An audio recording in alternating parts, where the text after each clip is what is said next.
like this. Look at all you gorgeous people. Washington, D.C., honey.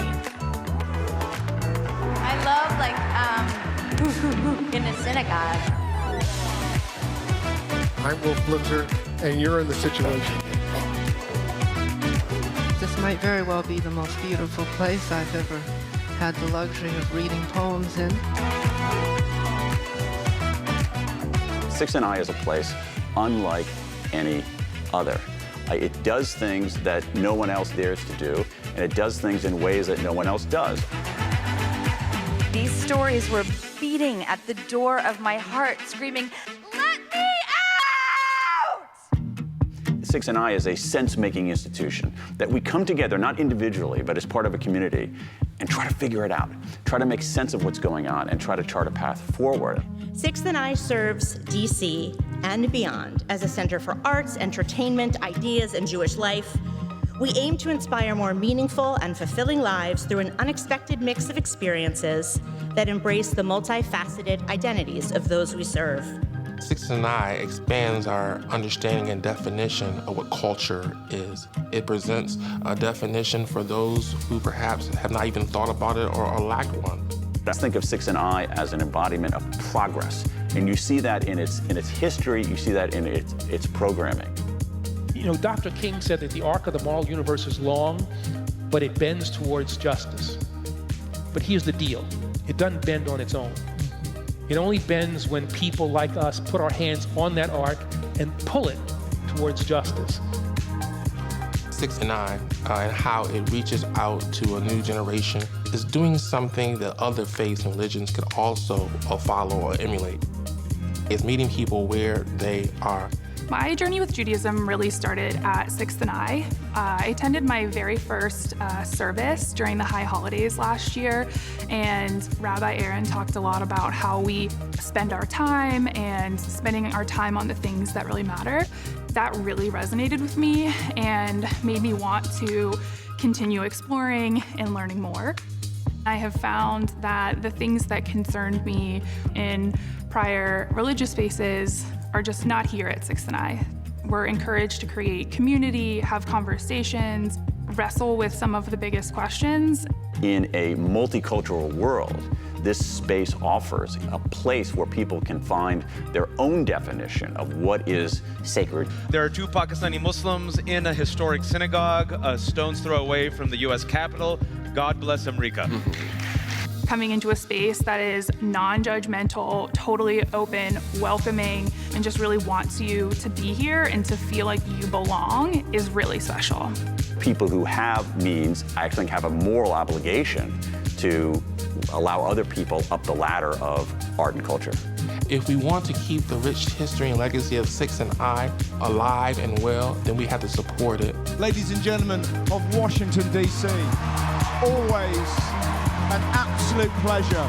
This is the best gig in the world.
You're here new to our space in person or watching virtually from home. Hello, everyone. Thank you so much for your patience. I'm Heather Moran, and I'm the CEO here at 6th and I. Whether you're here in person or watching virtually from home, thank you for joining us and for your support of a nonprofit and an independent bookstore. For those of you who are new to our space, this building dates back to 1908. It was a synagogue for 45 years and then home to an AME church for the next 50. When the church relocated and put the building up for sale, it was going to be bought by someone who wanted to turn it into a nightclub. There's no denying it would have made a pretty great nightclub, but this sacred space was destined for something more. It was saved within 24 hours, and for the past 21 years, 6th and I has served as a center for arts, entertainment, ideas, and Jewish life. And by attending our programs, you help fuel our mission to inspire more meaningful and fulfilling lives. We are overjoyed and honored to host this evening's event, and it is my pleasure to bring up our devoted partner, Bradley Graham from Politics and Prose, to introduce our guests.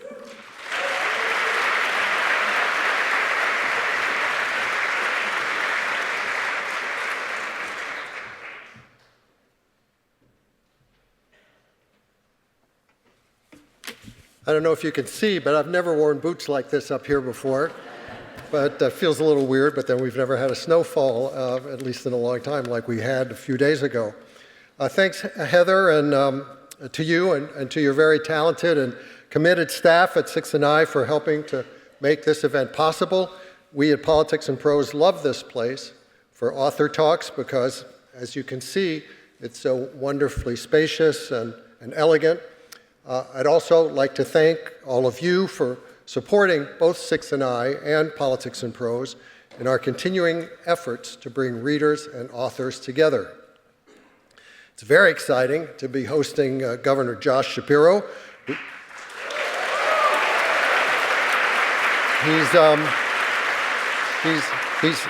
He's here, of course, to talk about his new memoir, Where We Keep the Light, Stories from a Life of Service. In the 3 years since he assumed the top political job in Pennsylvania, the governor has earned a reputation as a pragmatist and relative centrist with positions that sometimes may not line up exactly with the typical Democratic orthodoxy. His ability to appeal to voters in both urban and rural areas and one of the country's key political swing states has made him a prominent figure in the Democratic Party and stirred buzz about a possible run for the presidency in 2028.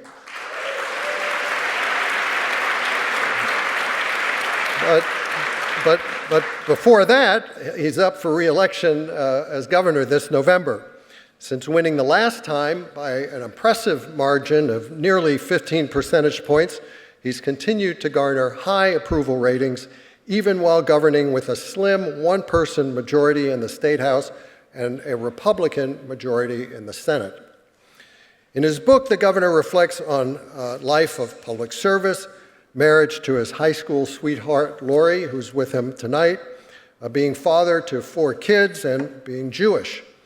He recounts his rise in elected office from Pennsylvania's House of Representatives to the Board of Commissioners in his home county of Montgomery, to state attorney general, and then to governor. Some of the most revealing parts of the book deal with some of the most impactful events in his life. Among them, how his mother's private mental health struggles shaped him, how he built a relationship with Barack Obama, how he was put off by some of the vetting while on Kamala Harris's short list for vice president, and how he coped with the arson attack last April on the Pennsylvania governor's residence while he and his family were asleep there. There's much to discuss, and guiding the conversation this evening will be another standout member of the Democratic Party, Senator Reverend Raphael Warnock.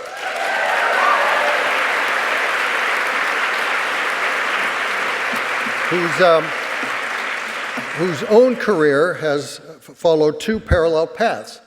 As a man of deep faith, he's served since 2005 as senior pastor of Atlanta's famed Ebenezer Baptist Church, And as a political tactician who has long believed, as he said, that the church's work doesn't end at the church door, that's where it starts, he's served since 2021 as the junior U.S. Senator from Georgia. So, ladies and gentlemen, please join me in welcoming the Governor and the Senator Reverend.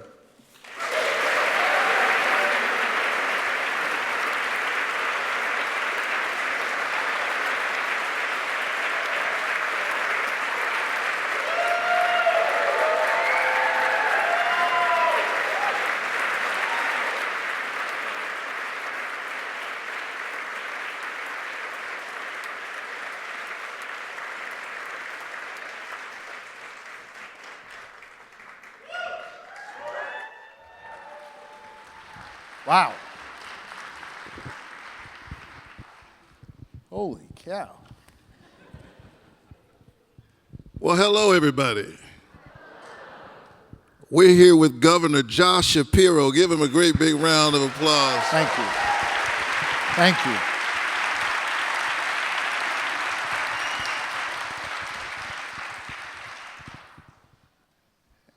Is it up to me now? I think it's up to you. Yeah. Okay. Well, let me begin by, first of all, welcoming everyone here. It's great to be with my friend, Josh Shapiro, the governor of Pennsylvania. And it's great to be in this holy place, in this place of light. And I think of scripture that says how good and how pleasant it is for brothers and sisters to dwell together in unity. It is as the precious ointment upon the beard, even Aaron's beard, that went down to the skirts of his garment. It is as the dew of Hermon, where God commanded the blessing, even life forevermore. It's a tough time in our country, but here we are together. And Governor Shapiro is committed to that vision. And it comes through very, very strongly in your book, Where We Keep the Light. I want to start where you began in the book. It's a tough place. The attack on your family last spring and the attack on the governor's mansion. You talk about keeping the light, stories of faith. I imagine that's a time that really tested your faith. Can you talk about that and how it impacted you? I can. And let me just say, this is quite an honor, and I'm unbelievably humbled to see all of you here this evening. Thank you for being here, and thank you for reading this book, and thank you for spending some time with us. And to my dear friend, Pastor Warnock, it is unbelievably special to me that we could have this conversation together. There is a picture in this book of the day that the pastor invited me to Ebenezer Baptist Church, which was a thrill for me to be able to be there. And an example that I write about in this book that brought me closer to my faith. And you may say, well, how did this Jewish guy become closer to his faith by showing up at a Baptist church? And that really gets to the heart of your first question. I began writing this book about 4 months before the attack on my family and I at the governor's residence. And by the way, I'm joined here tonight by the love of my life. You'll read many embarrassing stories about her and I in this book. The First Lady of Pennsylvania, Lori Shapiro.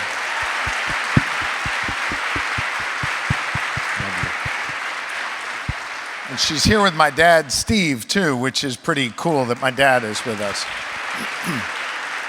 But I set out to write this book about the light that Lori and I get this privilege of seeing every day as governor and first lady at a time where our politics always seem to focus, as you know, on the darkness and on the division. And I was about 4 months into writing this book when the attack came to the governor's residence. Someone broke in, wielding a metal hammer, smashed a window, climbed inside the state dining room where an hour earlier we had been together for our Passover Seder. With Molotov cocktails in hand, he threw them and exploded all over the house, and then with this metal hammer, began racing through the house, and he later said to find me to kill me. He's in prison now for up to 50 years. That moment brought extraordinary darkness to our family. But in the moments after the attack, all we saw was light. And Lori helped me see this light. People from all different walks of life calling and reaching out. And Pastor, you may understand this in a way that I never did before. But people from all different faiths started praying for us and sharing those prayers with us. And it was the first time in my life, as someone who's prayed my whole life, sometimes in a place like this, but most oftentimes just in moments of quiet. It was the first time in my life where I could feel myself being strengthened by other people's prayers. I think the most notable moment that I read about in this book was in the days after, about 3 days after or so, the attack. Lori and the kids and I wanted to thank these unbelievably brave firefighters who rushed into the governor's residence as we were being rushed out. And so we wanted to make them a meal, and we can't cook, so we brought Chef Irvine, this wonderful chef that cares for first responders. Yeah. I didn't want to poison the firefighters, but anyway, we meet all the firefighters, we talk to them, we feed them, and then this elderly man, I think 82, 83 years old, the chaplain of the Penn Township Fire Department, a Christian chaplain, I later found out registered in a different party, obviously from a different generation. He handed me a prayer that he had written by hand. It was the most important prayer to him. And it was from the book of Numbers. And as I was reading it in English, I began to weep, and I brought Lori over. And the reason I was crying was because this is the prayer that I know, and maybe some of you know, as the priestly blessing, which is the prayer that we recite over our 4 children nightly. And that to me was a moment where I saw our shared humanity, and as I write about in this book, a shared faith. I think there are elements of faith that cross religious lines that experience allowed me to see and understand on a deeper level. So while I set out to write this book about the light that I saw out there, it was through that experience that brought us even closer to the light.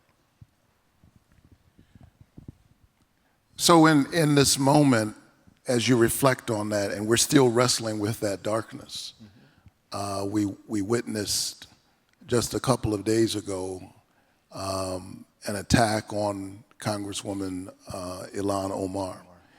And this continues to rear its ugly head. How do you keep the faith in the midst of that? We struggled a lot with how to keep the faith after that attack. I struggled less as a governor. I struggled a whole lot more as a dad. And Laura and I really had to work through this. This idea that this life we've dedicated ourselves to, that we love, that we find great purpose in serving the good people of Pennsylvania, that choice led to our children being in an unsafe environment. And that's been a hard thing for us to work through. And we've had conversations as a family. Laura and I struggled with how to parent our kids through this. And we relied on 2 things: absolute truth and openness with our kids, telling them everything we knew, what we knew to be true and what we were still searching for answers on. And we relied on our faith. And I will just tell you, you are someone who is in a place of worship each week, if not more than every Sunday. And you pray there, and I presume you pray in other places. I have found that my connection to the physical institutions of prayer have been far less over the last number of months since that attack, but my connection to prayer and to faith have been far deeper than ever before. I think our family has worked through it by relying on truth, relying on one another, and relying on that sense of commitment to prayer, even in those more private moments. Just the last quick thing I want to say, the attack on the Congresswoman the other day was not okay. And what was even worse was that the president not only failed to condemn it, but he attacked her. This is a moment where political violence, which has always been with us throughout the history of this country, but it is on the rise. In a field in Butler, at a home in Harrisburg, in Speaker Hortman's case in Minnesota, and Charlie Kirk's case in Utah, or in the Congressman's case in Minnesota just the other day. It needs to be universally condemned. It is not okay, and we all have to be better, no matter who's doing it, no matter who's targeted. It has to be universally condemned.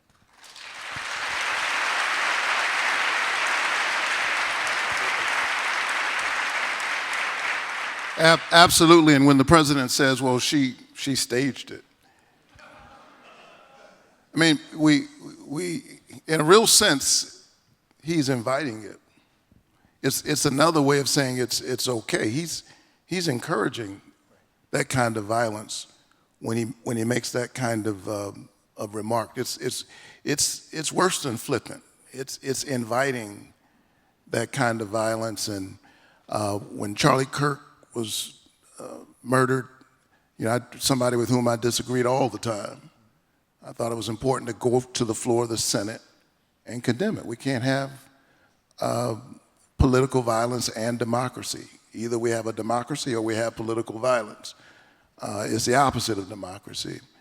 And in these moments, faith becomes important. You talk about it so powerfully and eloquently in this book.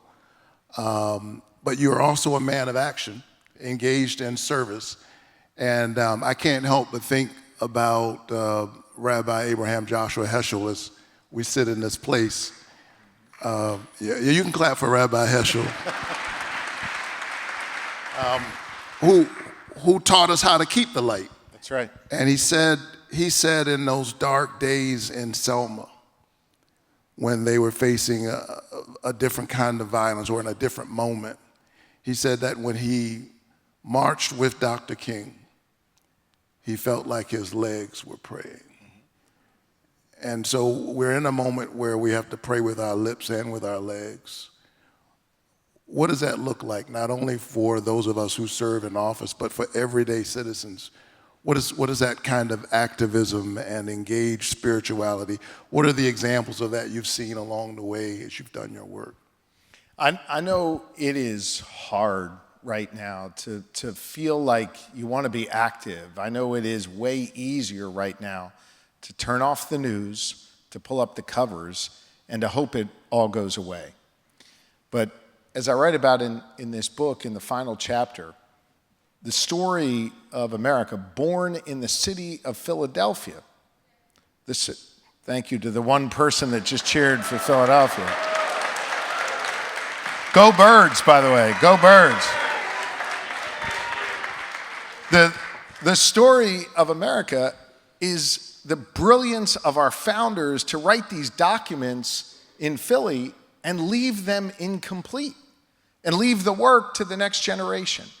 And I think in every generation, in every chapter of our American story, our stories have been written not so much by people with titles next to their name, but by ordinary Americans rising up, demanding more, seeking justice, and leaving this place a little bit better than the way we found it. The pastor mentioned Rabbi Abraham Joshua Heschel. His partner, of course, was Dr. King. Two folks who certainly were extraordinary, but began their activism in ordinary ways. I would say that task falls to each of us right now. I firmly believe that if you don't like what you see, raising your voice and allowing it to be heard can change the trajectory of business and the course of action in this country. The senator at some point is going to race out of here this evening to cast a vote on a bill to fund or not fund ICE and the Department of Homeland Security that is largely going to be shaped by the outrage that has emanated from America in just the last few days.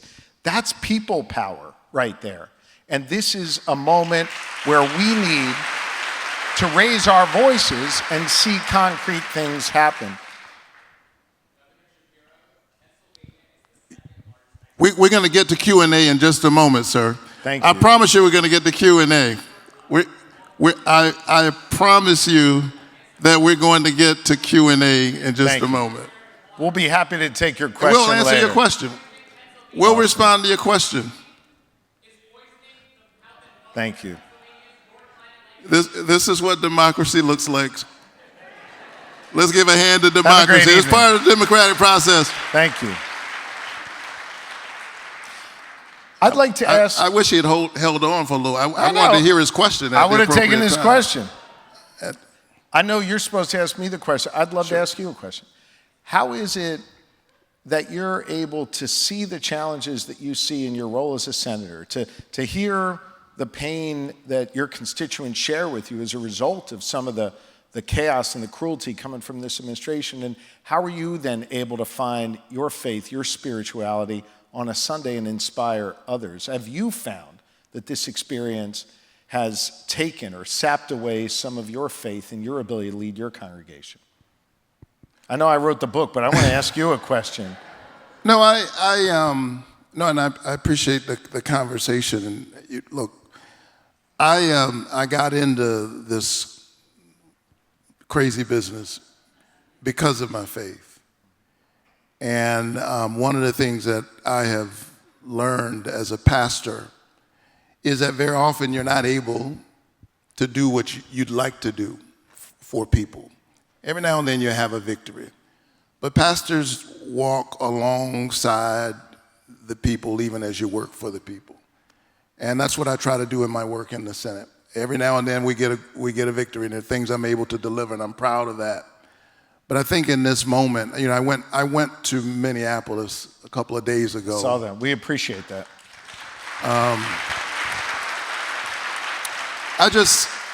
I thought it was important to show up. It's what I call the ministry of presence. And as I stood there where Renee Good was gunned down by our own government, Alex Preddy, I felt like I was standing on ground consecrated by their blood that calls all of us to stand up and to act and to speak out. And we're seeing the difference that ordinary people make in real time. So I'm going to go over there and do my part in just a little while. Thank you. So let me just tell you, Governor, I love everything about this book, but I love the title, Where We Keep the Light. And I know light is important language for your faith as it is for mine. And there's no question that this is a dark moment. In my faith, the Gospel of John says the light shines through the darkness, and the darkness doesn't overcome it. So it's the recognition that it's dark, but the light continues to shine. Can you talk about that a little bit and how that animates your work every day as you deal with public policy, and where do you see that light in this moment? Light is, as you point out, Thank you. Yes.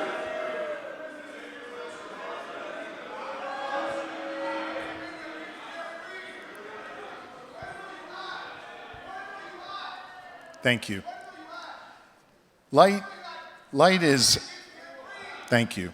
You're being disrespectful to your friends here. Light is obviously a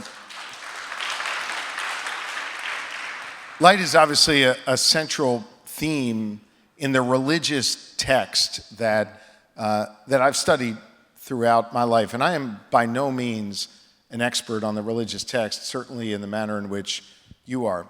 But it is a theme that throughout has always caught my attention and sort of caught my interest.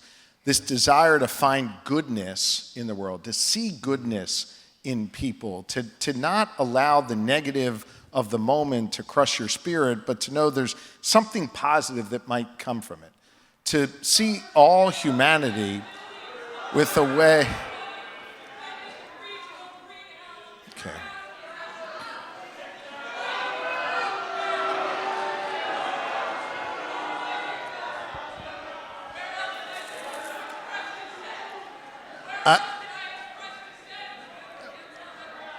I promise you, we're going to get to Q&A.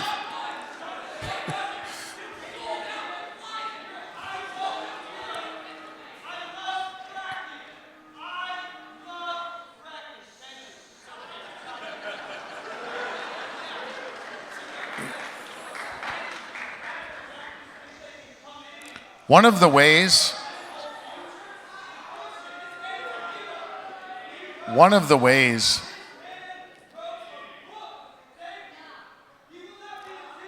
okay.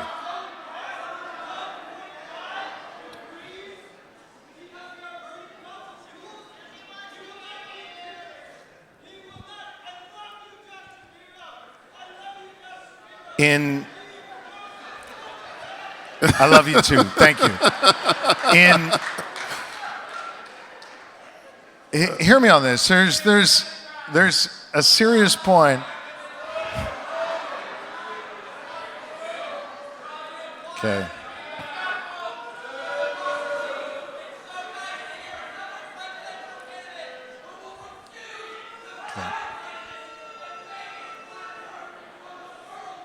Okay.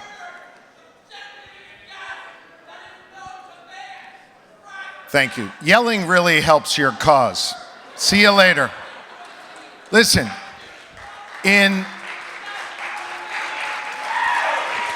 okay.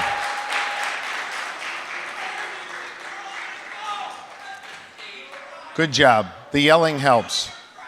The yelling helps. You know, I come from... I know you staged this whole thing. Yeah, right? yeah. This was totally my idea. No, but listen, there's actually a serious point, and then we'll come back to the question. I come from the Commonwealth of Pennsylvania, maybe one of the most evenly politically divided states in the entire country. I got one Democratic U.S. Senator, one Republican U.S. Senator. I got an roughly evenly divided congressional delegation. I've got a state Senate led by Republicans, a state House led by Democrats. In my state, if you want to make progress, you got to sit down across from people and have a conversation, not scream and yell. That doesn't accomplish anything. And we've gotten a lot of stuff done by sitting down and having a conversation. And to the heart of your question, when I sit down across the table from people that I disagree with, and you have to do this every day, I'm searching for that piece of light, that one area where we might find some common ground. And you know what? If this gang that was yelling, and maybe there'll be other people who yell here tonight, actually wanted to be constructive and sit down, we could maybe find some light and find some ways to find some common ground and get stuff done. That ain't the answer, though.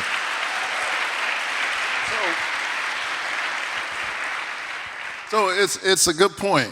And, you know, I won't go into the story, but I remember hearing myself stand on the floor of the Senate and words coming out of my mouth that I never imagined saying. What's that? Mr. President, I would like to associate myself with the remarks made by the senator from Texas, Ted Cruz. You found some light? He and I found something we could do together. There you go.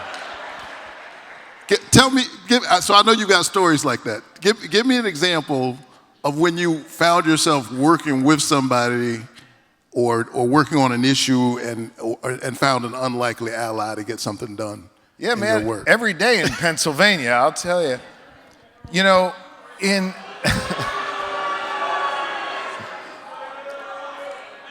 my state, I believe in creating that opportunity for dialogue. I'll wait so these nice folks can listen.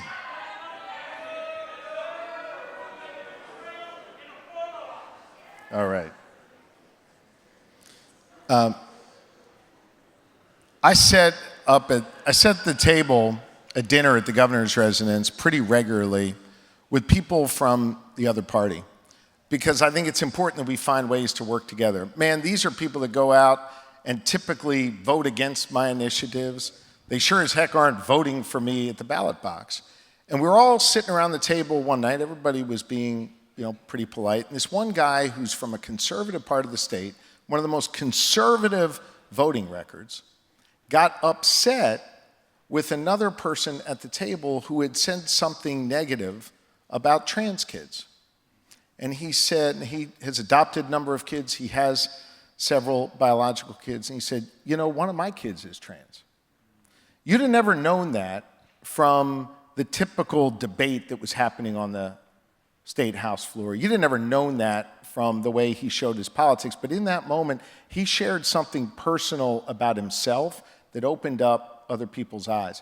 I have found that even for the people on the other side of the aisle that you disagree with on policy, if you actually take the time to talk to them, there is something there where you can form a bond, find some common ground, and then maybe from that, create an opportunity to build off of. As a result of that conversation, that representative and I have found other bills that we might be able to work on together. We've made progress for the good people of Pennsylvania by finding common ground, by not yelling at one another, and by having real dialogue. And that's what I think we need more of in our politics today in America.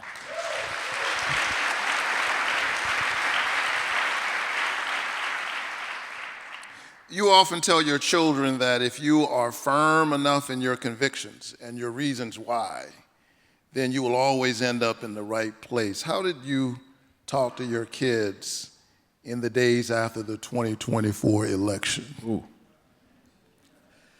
You know, our kids were somewhat engaged at different levels. We've got 24 years old, 20, 17, 15. They were, a couple years younger at the time. And, they see the things I'm passionate about. They see the things I fight for, the things that Lori believes in. And at the dinner table, they argue with us about those things. And I love that. I love when our kids disagree. We want to make sure that when they disagree, they've actually got some foundation of that disagreement. They're not just doing it because mom and dad are for this and they want to be for that. And after that election, we talked about how America has been a place where we've taken 2 steps forward and sometimes a step back, but that at the end of the day, we always make some forward momentum. There's always some positive trajectory there. And that we were going to have real challenges to face, and that dad and mom were going to stay in the arena and fight for the things that we believe in, to stand up to the powerful, but also where we could find ways to work together, we would do that. We let our kids know that it was going to be okay, but it was going to require our work to make it okay. And we've encouraged them to be a part of changing the process for us and being engaged in it. I'll share one story from the book, not related to the 2024 election, but in a way that our kids challenging us and being involved in this stuff have changed us.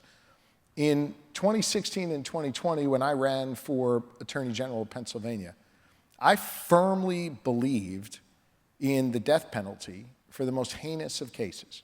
Firmly believed it, campaigned on it, was open about it. And during my time as AG, when cases would come across my desk where capital punishment could be an option, each time I found it hard to pursue that. So we pursued life in prison instead. One day, my 11-year-old Max, out of nowhere, says to me, "Hey, Dad, do we have the death penalty in Pennsylvania?" I said, "We do." And he said, "Why?" And I said, "Well, son, in the most heinous of cases," and I start going through my thing. And my son kind of looked at me in a way that made me realize I couldn't meet his eye. I was struggling with what I was saying, which was an honestly held belief over the last number of years. And he looked at me and he said, "I don't understand why the punishment for killing someone is to kill someone." And man, oh man, for all that you can read about it, all that you can study about it, all the politics on it, my kid forced me to confront an issue that was really, really hard for me. I launched my campaign for governor shortly thereafter, and I announced in that campaign that I would be not only putting a moratorium in place and never signing an execution warrant as governor, that I would be working with the legislature not to reform our death penalty in Pennsylvania, but to abolish it, because the state should not be in the business of putting people to death. That's an example of our kids being aware of the world around us, challenging us, and me learning from them to change my view. And at the end of the day, by the way, my view is not the politically popular one in Pennsylvania, but it's one that I can sleep at night with now. Right. So you talk about the influence. We got a lot of moderators tonight. Yeah. I thought I was asking the questions. I thought I asked you, yeah. So you talk about the influence of your children. That's a very, very powerful story. You also, in the book, talk about the influence of your dad. Can you talk about your dad? And it was great to meet him earlier tonight. He's a retired pediatrician. We all love pediatricians, right? Take care of our children. Tell me about his influence on you and how you think about issues. I mean, I write in the book how I was called to serve because of what my faith taught me and how my parents raised me. And, I remember as a little boy going with my dad when he went to the hospital to make rounds. I didn't know what rounds were. And he would be using this word C-section all the time. I didn't know what that was, which is probably a good thing back then. But I would go with him to the hospital and see him do this incredible work and make people who were worried and make people who were scared and make people who were hurting feel better. I remember our dinners would get interrupted all the time with my dad's beeper going off. Remember the beepers that you'd wear on your belt? His beeper would go off. He'd call, and I'd hear him talking to a mom or a dad who was struggling with their kid who was sick, and they were panicked. And my dad would say, "Well, Mom, what do you think your kid needs?" I don't think I realized it at the time, but as I grew up, as I became a parent, I realized that what my pop was doing was empowering people, helping them find the answers, which is an extraordinary thing. He obviously had the medical training. He knew how to fix a kid. He knew the medicines. He knew all that stuff. But what he did was even more powerful than that. He helped these parents find that. And my dad was everything. And by the way, I credit my dad with my win in my first election for state rep. I'll tell you why. I was running in a race that I had no business winning. It was like a 60-something% Republican district. Nobody was giving me a shot. I was down 65-21 on Labor Day, which is not good. You want to be the 65, not the 21. But in that campaign, Lori challenged me to go out and meet people where they were. And so I knocked on 18,000 doors. And Pastor, for the first 100 doors, I'd show up, I'd give everybody a speech about everything that was on my mind, and I watched people's eyes glaze over when I'd show up on their doors until, I don't know, the 100th door or so, I would be giving my speech, and the person looked at me and said, "Wait, aren't you Dr. Steve's son?" I said, "I am." "Oh, he's a good pediatrician. I'll vote for you." And so I learned at that moment I needed to lead with, "I'm Dr. Steve's son." And then from there, instead of giving a speech, I also learned how to listen. I'd knock on the door, I'd say what's on your mind, and I was blown away by what people would share with me. I think that experience of knocking on doors not only made me realize my dad took care of every kid in the neighborhood, but it really, really, really taught me how to listen. I learned how to listen in that, and I've taken that with me over the 20 years since. Absolutely.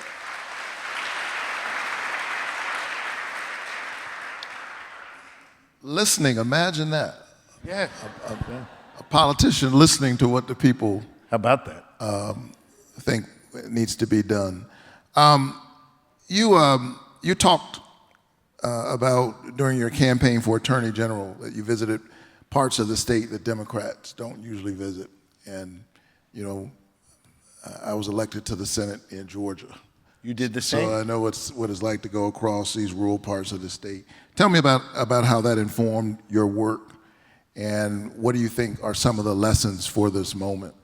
Well, I'll answer, and I'd love to hear your answer on that as well, because one of the things I thought was extraordinary about your campaign was you left Atlanta. You left the areas where Democrats do well, and you went out in those communities. So I'd love to hear your answer as well. I'll tell you, in my state, 67 counties, large geographic state.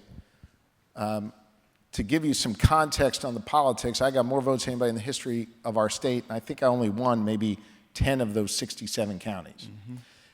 Across my state, 58 of those counties are rural, and a whole bunch of them voted for the president, probably at like an 80-20 margin.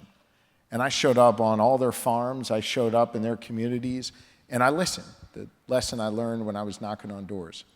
And what I found so striking that I take with me to this day in my work is whether I was on a rural farm in Potter County, Pennsylvania, or I was in North Philly, folks basically want the same four things.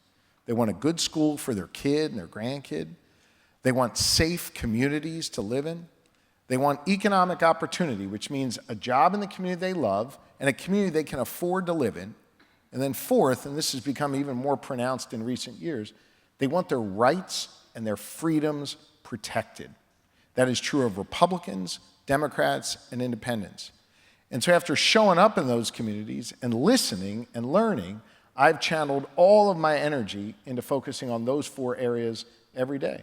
And I go back to those farms. I go back to those communities that may have voted for the president, but also took a shot on me to say, I heard you and I delivered for you. I think we need more of that in our politics. I know that too oftentimes they like to write about the polarities in our politics. Are you left wing? Are you right wing? Are you a moderate? Are you this? Are you that? I think at the end of the day, what people just want is someone on their side fighting for them every day and actually getting stuff done for them. And to me, getting stuff done in those areas are the things that bind together a wildly wonderful but complex and different Commonwealth of Pennsylvania. And that's what I've tried to do. And I'd love to hear what lessons you've learned. No, I think it's a real honor for the people of your state to say that we want you to serve, that we want you to represent us. And in my case, in Washington, D.C., for the people of Georgia to say, since all of us can't go to D.C., we're going to send you up there. And we're going to trust that in rooms of power, where decisions are being made, that at the end of the day, you're going to be thinking about us, thinking about our families as we wrestle with, aging parents, dealing with the blessings and the burdens of aging. As we think about what we want for our children, we're going to trust that you're going to try to do the right thing. For me, that's a sacred trust, not much unlike my other job as a pastor. And so, when we were in the midst of the fight around the big ugly bill, I spent a lot of time in red districts in Georgia. And I remember in particular going to Claxton, Georgia. Y'all know where that is. That's where the fruitcakes come from. Those delicious fruitcakes during Christmas time. And I was there in Evans County, Georgia, at a hospital. And most of the people in that county didn't vote for me. That was a solid red district. But what I knew was that as we were discussing this bill, which was literally going to cut $1 trillion out of Medicaid, that here was a rural hospital that already had to close down its OBGYN unit and could potentially have to close its ER. So if you live in that area, even if you have insurance, you have a stroke, the doctor knows this. If you have a stroke, time is everything. And so I knew that it was my job to show up for those people. And what I discovered was that whether they were Democrats or Republicans, again, that people respected the fact that I showed up and that I was concerned about their hospital, genuinely concerned about their hospital. And so I've seen that people appreciate it, and I'm deeply honored to serve the people of my state, all the people of my state, even those that didn't vote for me. I'm going to fight for them and their children. Agreed.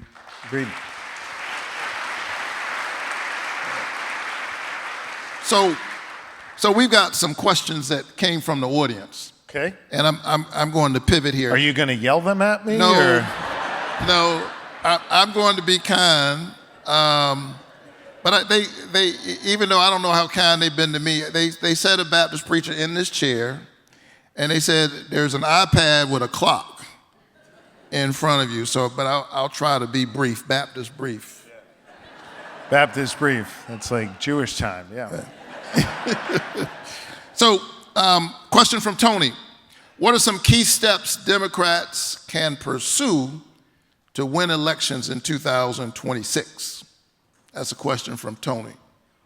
Well, thanks, Tony. I think in many ways we just sort of dove into that, which is our party needs to focus on communicating, showing up, and being there everywhere. I think too often times we get ourselves caught up in limited geographic areas, and too oftentimes the solutions that we're putting forth aren't as a result of listening and don't feel real for people. As governor of Pennsylvania, we focus every day on 3 letters, G, and since this is a synagogue, I'll just say GSD, which stands for Get Stuff Done. And we deliver that every day in a way that I hope a byproduct of someone seeing that their community got a little bit safer and their school got a little bit better and there was a job in their community, that they see that as government actually working. The government being a force for good in people's lives. I believe the Democratic Party is the party of freedom. I believe we are the party of democracy. I believe we are the party of safety and educational opportunity and economic opportunity. I believe that to be true. I think it is important that we operationalize that in a way that people feel it every day. And listen, we have a clear contrast right now. And I believe we will continue to show great gains if we work hard at the ballot box, as we did with Governor Sherrill and Governor Spanberger and some of the other races that have been won recently. But we cannot be a reactionary party. We cannot be a party that is simply defined by opposition to Donald Trump. We have to be a party that gets stuff done for people and that has a vision that people can feel in all communities across our country. There will be a day when he's off the scene. That's right. And 3 years, which is going to feel like 30, I know. But So, what is a political through line? This is from Josh. What is the political through line you have seen on the ground from Shapiro-Trump split ticket voters across the Commonwealth, whether in a Latino neighborhood, in Reading or working class communities in Luzerne or in Washington County? Why did they vote for you and Donald Trump? Yeah. You know, in the last election, and I think the data continues to show this, about 30% of folks that voted for Trump also voted for me. And I think part of that is because these folks know me and trust me, and I'm in their communities, and I'm there to listen to them and deliver for them. But I do think there's something deeper that the president spoke to in his campaigns. And I'm by no means a fan of his policies or a fan of his approach. But I think he spoke to a frustration that a lot of people rightly feel. A lot of people rightly feel that their problems aren't getting solved. A lot of people rightly feel that that notion of the American dream, where you're going to leave this place a little bit better for your kids than the way you found it, is maybe not really there for them. I think a lot of people feel that there's a lot of talk and not a lot of action. Now, the president cynically spoke to that and ultimately hasn't delivered on that. I would argue has made things way worse. But I think there's something there that we all have to be sensitive to and appreciate, that there's a lot of folks out there struggling and a lot of folks frustrated and a lot of folks rightfully angry, and angry because they haven't had a government that delivers for them. I think we have a responsibility to make government work for people, to make it a force for good in people's lives, and to not look at those folks who made that choice in the election, a choice that maybe some of us in this room certainly didn't make, not to look down on them and not to give them a hard time, but instead to try and work with them and show them that there is a different way. There is a more hopeful way to deal with that frustration. There is a more constructive way to deal with that righteous anger that you have.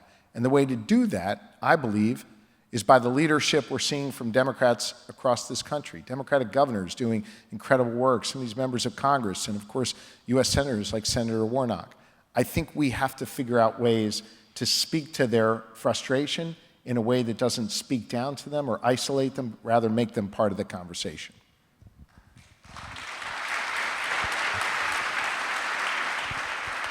And ironically, as people see this widening chasm between what they actually need and where their family lives and what their government actually delivers, as they see that year after year, cycle after cycle, ironically, it sees the ground. It sets the context for someone like Donald Trump to emerge, who says, I'll solve your problem. Exactly. And, you know, I talk about this as a kind of spiritual crisis, that it represents a brokenness in the covenant that we have with one another as an American people. And so you see this rise in frustration and people's willingness to, you know, look for some figure, some authoritarian figure who promises to deliver. But the anger, as I hear you describe it, the frustration, we have to honor that. That's coming from a place. Real wages have been going down for ordinary people decade after decade, and if we're honest, across administrations. So this, in the midst of this, delivering for people in that sense is about public policy, but it's also about the spirit of the country itself. In that context, how important is it for Democrats to talk about faith, not only our faith in God, but the faith we have in one another, you know, keeping the faith? Yeah. I think it's very important, and I would say you are exhibit A of that in our party and in our country. You're someone that is far more learned in the text than I could ever be, and someone whose spirituality is not only important for you, but lifts others up. And yet, you promote your spirituality, you speak of your religion, and you practice your faith, and I use those three distinct words because I think they mean different things, in a way that says to someone that maybe doesn't pray like you that there's a lot of commonality in what you're talking about and where they are, even if they are someone from a different background or believe differently. I think it is really important that we have more faith in our system and in our society, even if we don't necessarily have more religion or more shared religion. I think it is important that we get back to those notions that are apparent in your text and in mine, to look out for others and to do our part. There's a passage in the Talmud which I cite very often, ironically, very rarely in a synagogue, more so in a church or a Kiwanis club or a union hall, and that passage is that no one is required to complete the task, but neither are we free to refrain from it. Now, it's in the Talmud, but I think it's part of that universal sentiment of faith, that each of us has a responsibility to get off the sidelines, get in the game, and do our part. And this is a moment, I think, perhaps now more than ever, that might sound a bit hyperbolic, but it does feel like there's such an existential crisis right now, that now more than ever, we each have to do our part. That to me is an example. Yes, it comes from a religious text, but there's a faith through line, a universality, a shared humanity there in that I think needs to be more apparent. I'm from the state that William Penn founded when he showed up in 1681 aboard a boat called Welcome, and he docked in a place that is now known as Chester, Pennsylvania. And he started a place that he wanted to be founded on three ideals: free expression, free elections, and freedom of religion. I think it is very important that we not put our religion on others, but that we share our faith together, one another.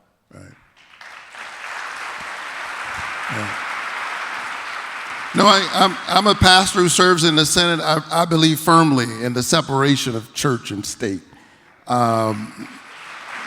It's my values, right? And that's why you and I have been able to have such an ongoing conversation, not just here, but it's the values of the faith that informs your work. And, you know, you mentioned the Talmud. There's a passage, I believe, in the Talmud that basically someone asked Rabbi Hillel, a Gentile, summarize Jewish faith in one sentence, or summarize Jewish faith while standing on one foot. And Rabbi Hillel offered a variation of a phrase that we see in all of the great faith traditions. He said, that which you find hateful or distasteful to you, do not do that to your neighbor. He said that is the faith, and the rest is commentary. We call it the golden rule, do unto others as you would have them do unto you. And there are variations of that in all of the faith traditions. And I mention this as a Christian because one of the things that embarrasses me, quite honestly, is that the loudest and meanest voices in America today are too often Christian voices. And I think that Democrats make a mistake when we see the language about faith and values to the right. Because quite frankly, I think Jesus is a victim of identity theft. I don't know who this means, I don't know who this means, xenophobic, Islamophobic, hateful. Jesus is, that they're talking about. I certainly haven't seen him in the scriptures. Right. Right? And so part of what we have to do is rescue the faith. Right. Or the ways in which the faith is too often distorted, which is why I'm thrilled about this book and the ways in which you are not shy about talking about how the values of your faith lead you, particularly in this moment. Pretty amazing that we have a pastor come to a synagogue and cite the Talmud, right? That's only in America, right? It's pretty incredible. Well, I think about that day you were in my church. Yeah. Tell them about that. You were sitting next to a member of the Senate. Unbelievable. Yeah, member of the Senate. George Helmy. Helmet, right. He was there for just a little while. Right. He is a Coptic Christian sitting next to a Jewish governor in a Black Baptist church. That's America. That's the kingdom of God. That's what this ought to look like. Amazing. So, what advice would you offer to young people considering a career in the public sector? Do it. Would you do it now more than ever? Yeah. It's interesting. I was speaking at a law school the other day, and they said their applications are way up. And when they were asking these applicants, why are you going to law school? The number one answer, by the way, I'm a Georgetown law graduate, so any Hoya lawyers out there, usually the number one is, make a good living and all that. But the number two thing, almost eclipsing number one, was a desire to do public service. I think right now, more than ever, we need young people off the sidelines in the game and doing their part. Laura and I are proud that our daughter works for the mayor of the city of Pittsburgh. She's dedicating her life to public service. There are lots of different ways to serve, not just necessarily in elected office. There are healthcare leaders who are doing a public service. There are police officers doing a public service. There are a whole host of professions doing public service. But I would just say now more than ever, we need more people getting engaged and getting involved. And the advice I give to young people is don't get in it because you want to run for office. Get in it because you're passionate about something. You want to change something in your community. And for some of you, it'll be running for office that will allow you to do that work. For others, it will be advocating in other ways, but we need more young people engaged now, and I'd encourage anyone to go into a life of public service. It is a noble profession. Absolutely. Howard Thurman, someone who's inspired me, says, ask not what the world needs, ask what makes you come alive. And go and do that, because what the world needs is people who've come alive. And so something sparked for you and got your attention as a young person. Can you talk about that? What convinced you to pursue this life of service? Was there a moment? Was there an issue? Was there? You know, I'd been asked that question a lot. There really was not one aha moment, but as I went through writing this book, I realized there were a number of pivotal moments. I'll cite two, if I may.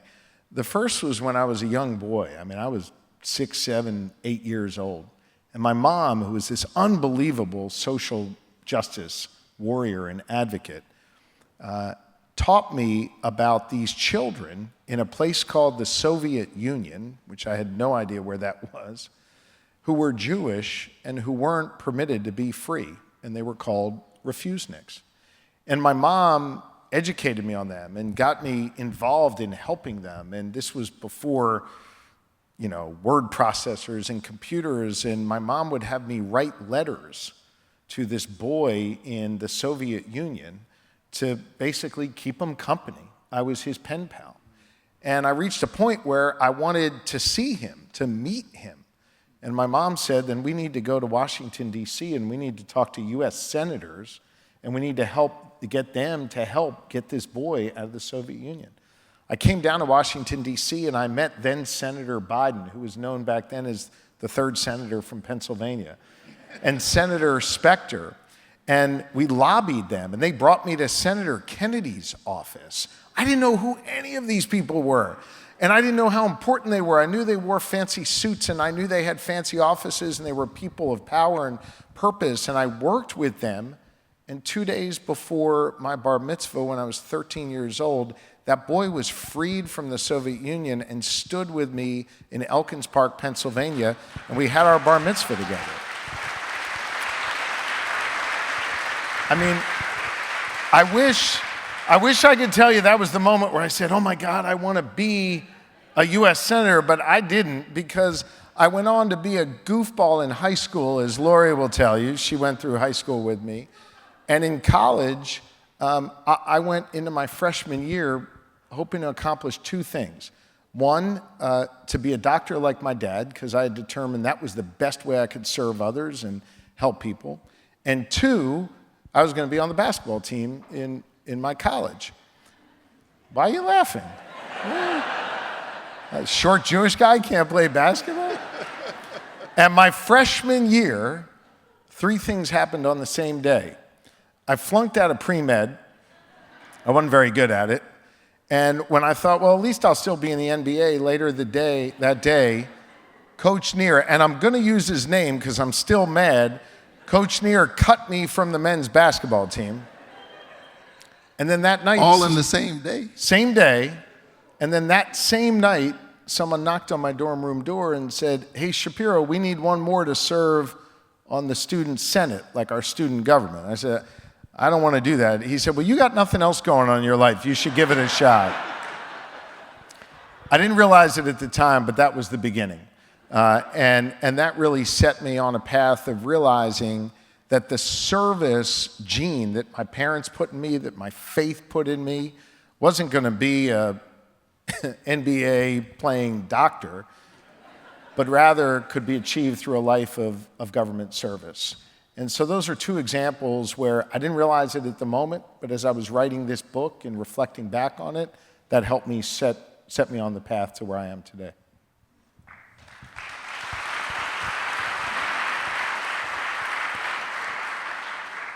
So one last question. As we close, and nobody believes a Baptist preacher when he says as we close. Well, I have a question for you before we close. What led you, I know you're still technically on the pulpit, but what led you to taking a step off the pulpit and a step into the U.S. Senate? What gave you the feeling that you could serve people, you know, even more as a U.S. Senator as opposed to what you were doing at Ebenezer? Yeah, I knew early on that I would go into ministry and that was my path. But as I've continued to do that work at Ebenezer Baptist Church, where I've served now for 20 years as senior pastor. This is an amazing statistic. The 5th pastor since 1880. Yeah, the church was founded in 1886. I'm the 5th senior pastor. We tend to stay for a little while. I'm still a newbie. But I look, I'm honestly, every year, I kept finding myself engaged in some issue. I arrived shortly after Katrina, and we had all of these evacuees coming from New Orleans, and they needed a way to vote in their state. They were hoping to return, and the state of Louisiana had not made a way for them to vote except to show up. So anyway, every year, we created something called the Freedom Caravan. I took the evacuees back to their city so that they could vote and exercise their constitutional right. And every year, everything from mass incarceration to health care. I'm in a non-expansion state. And eventually, folks were seeing my work. I was doing the work because I believe in it. I see it as ministry. And they came a couple of times and asked me to run. One of my friends said, you could be a United States Senator. I laughed, and here I am. But I really do see it as an extension of that work. Again, not the doctrine of my faith, but this commitment to service. And I'm deeply honored to do it for the people of Georgia and for the people of our country.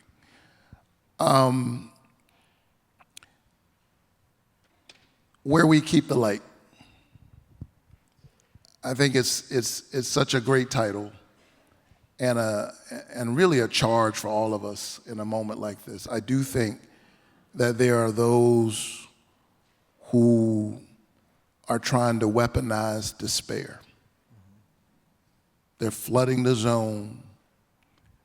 One moment we're dealing with chaos, and as we're in the midst of what's going on in Minneapolis, lo and behold, they raid the Fulton County's voting board. So it's always something being thrown, all these things thrown at you.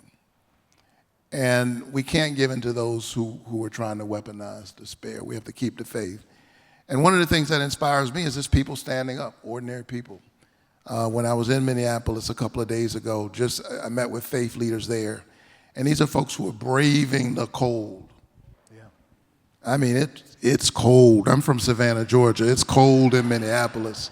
But they're out there day after day, week after week, because they know that the only thing harsher than those temperatures is the howling winds of xenophobia and hatred and cruelty blowing through our country. And so they inspire me because they're keeping the faith and keeping that light burning. What gives you hope in this moment? What gives me hope are the people I write about in this book, the people who do ordinary things every day but have extraordinary impact.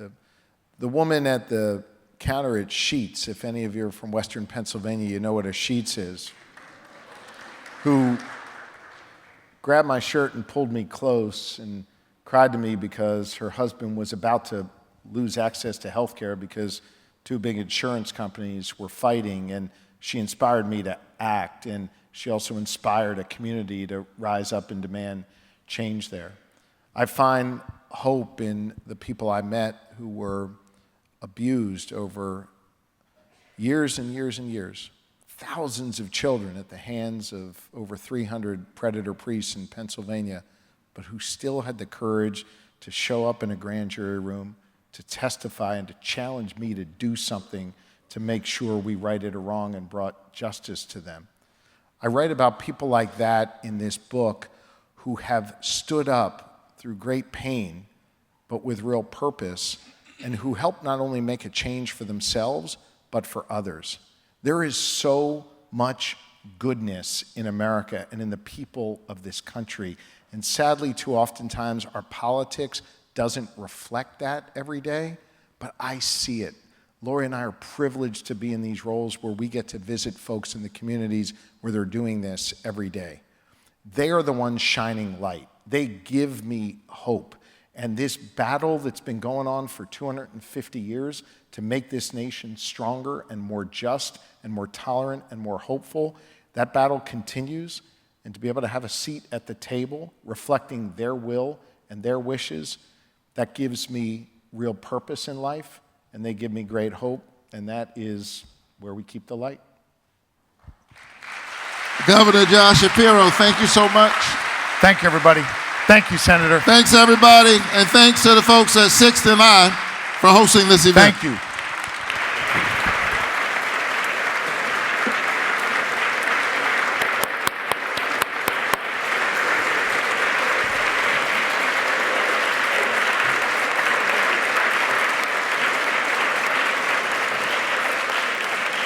Thank you so much to Governor Warnock, to Governor Josh Shapiro, for Reverend Senator Warnock. Thank you for being here. People are hurting and you are helping. Please do us the kind courtesy of staying in your aisles, and even it'd be great if you sat down while our guests left the podium.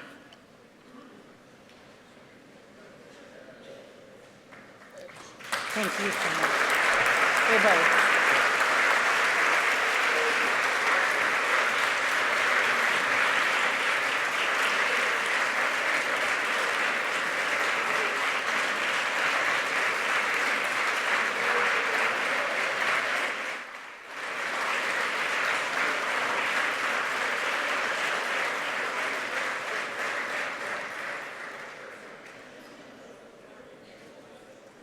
I'm very proud of you. You're doing a great job. You stay right where you are.